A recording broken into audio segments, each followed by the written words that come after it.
श्रीमद् भागवत प्रथम स्कंद 8वां अध्याय। गर्भ में परीक्षित की रक्षा, कुंती के द्वारा भगवान की स्तुति और युधिष्ठिर का शोक। सूत जी कहते हैं, इसके बाद पांडव श्री कृष्ण के साथ जलांजलि के इच्छुक मरे हुए स्वजनों का तर्पण करने के लिए स्त्रियों को आगे करके गंगा तट पर गए। वहां उन सब ने मृत बंधुओं को जलदान दिया और उनके गुणों का स्मरण करके बहुत विलाप किया। तदंतर भगवान के चरण कमलों की धूलि से पवित्र गंगा जल में पुनः स्नान किया। वहां अपने भाइयों के साथ कुरुपति महाराज युधिष्ठिर, धृतराष्ट्र, पुत्र शोक से व्याकुल गांधारी, कुंती और द्रौपदी सब बैठकर मरे हुए स्वजनों के लिए शोक करने लगे। भगवान श्री कृष्ण ने धौम्यादि मुनियों के साथ उनको सांत्वना दी और समझाया कि संसार के सभी प्राणी काल के अधीन हैं। इस प्रकार भगवान श्री कृष्ण ने अजातशत्रु महाराज युधिष्ठिर को उनका वह राज्य दो धूर्तों ने छल से छीन लिया था वापस दिलाया, तथा द्रौपदी के केशों का स्पर्श करने से जिनकी आयु क्षीण हो गई थी उन दुष्ट राजाओं का वध कराया। साथ ही युधिष्ठिर के द्वारा उत्तम सामग्रियों से तथा पुरोहितों से 3 अश्वमेघ यज्ञ कराए। इस प्रकार युधिष्ठिर के पवित्र यश को 100 यज्ञ करने वाले इंद्र के यश की तरह सब ओर फैला दिया। इसके बाद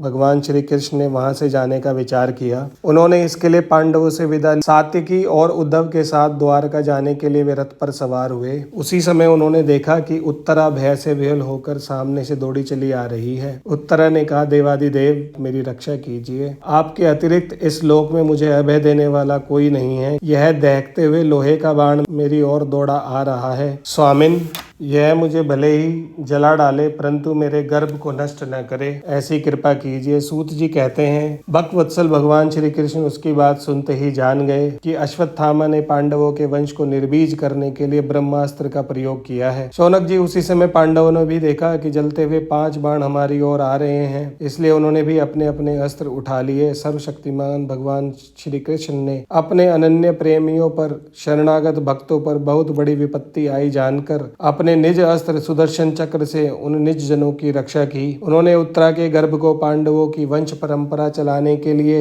अपनी माया के कवच से ढक दिया। शौनक जी, यद्यपि ब्रह्मास्त्र अमोघ है और उसके निवारण का कोई उपाय भी नहीं है, फिर भी भगवान श्री कृष्ण के तेज के सामने आकर वह शांत हो गया। वही अपनी निज शक्ति माया से स्वयं अजन्मा होकर भी संसार की सृष्टि, रक्षा और संहार करते हैं। जब भगवान श्री कृष्ण जाने लगे तब ब्रह्मास्त्र की ज्वाला से मुक्त अपने पुत्रों के और द्रौपदी के साथ सती कुंती ने भगवान श्री कृष्ण की इस प्रकार स्तुति की। कुंती ने कहा, आप समस्त जीवों के बाहर और भीतर एक रस स्थित हैं, फिर भी इंद्रियों और वृत्तियों से देखे नहीं जाते, क्योंकि आप प्रकृति से परे आदि पुरुष परमेश्वर हैं। मैं आपको नमस्कार करती हूँ। इंद्रियों से जो कुछ जाना जाता है उसकी तह में आप विद्यमान रहते हैं और अपनी ही माया के पर्दे से अपने को ढके रहते हैं। मैं अबोध नारी, आप अविनाशी पुरुषोत्तम को भला कैसे जान सकती हूँ। जैसे मूढ़ लोग दूसरा भेष धारण किए हुए नट को प्रत्यक्ष देखकर भी नहीं पहचान सकते, वैसे ही आप दिखते हुए भी नहीं दिखते। आप शुद्ध हृदय वाले, विचारशील, जीवन मुक्त परमहंसों के हृदय में अपनी प्रेममयी भक्ति का सृजन करने के लिए अवतीर्ण हुए हैं। फिर हम अल्प बुद्धि स्त्रियां आपको कैसे पहचान सकती हैं। आप श्री कृष्ण, वासुदेव, देवकी नंदन,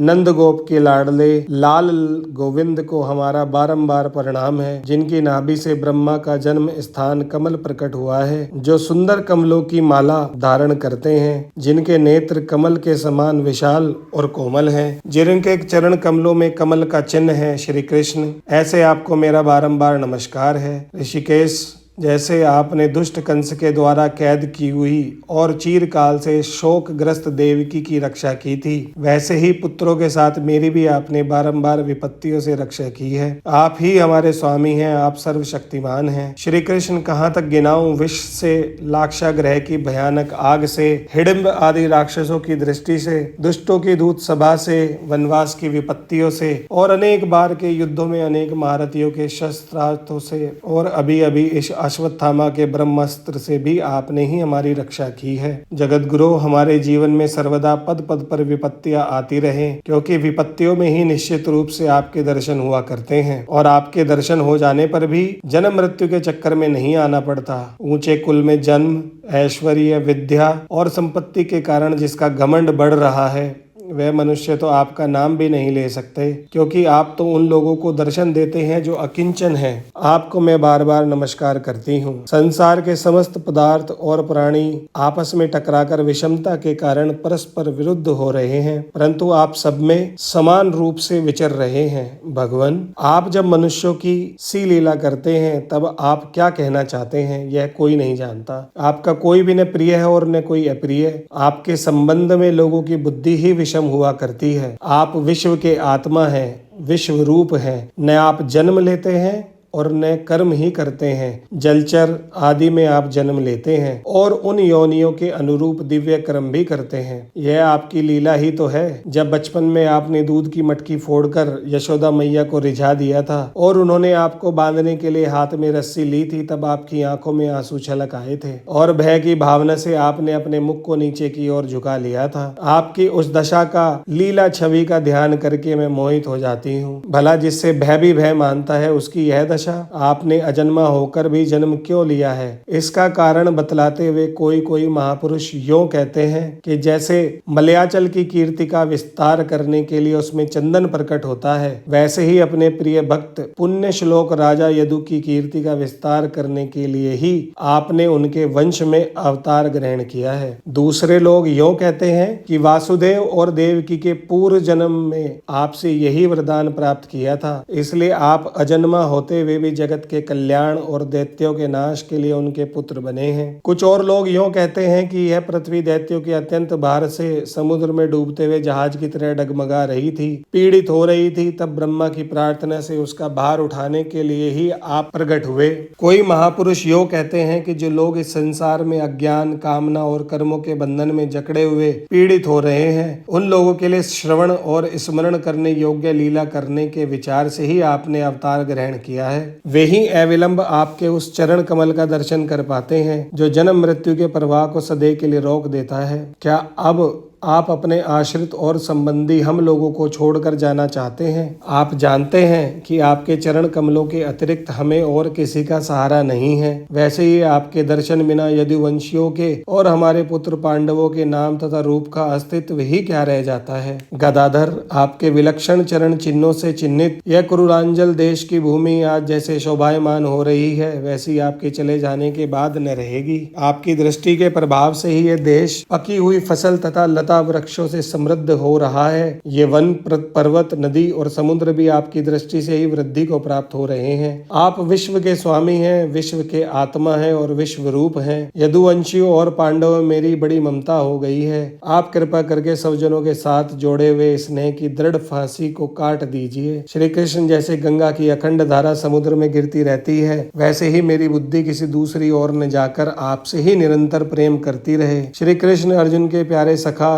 यदुवंश शिरोमणे, आप पृथ्वी के भार रूप राजवेशधारी दैत्य को जलाने के लिए अग्नि स्वरूप हैं। आपकी शक्ति अनंत है गोविंद। आपका यह अवतार गो, ब्राह्मण और देवताओं का दुख मिटाने के लिए ही है। योगेश्वर, चराचर के गुरु भगवान, मैं आपको नमस्कार करती हूँ। सूत जी कहते हैं, इस प्रकार कुंती ने बड़े मधुर शब्दों में भगवान की अधिकांश लीलाओं का वर्णन किया। यह सुनकर भगवान श्री कृष्ण अपनी माया से उसे मोहित करते हुए मंद मंद मुस्कुराने लगे। उन्होंने कुंती से कह दिया, अच्छा ठीक है, और रथ के स्थान से वे हस्तिनापुर लौट आए। वहां कुंती और सुभद्रा आदि देवियों से विदा लेकर जब वे जाने लगे, तब राजा युधिष्ठिर ने बड़े प्रेम से उन्हें रोक लिया।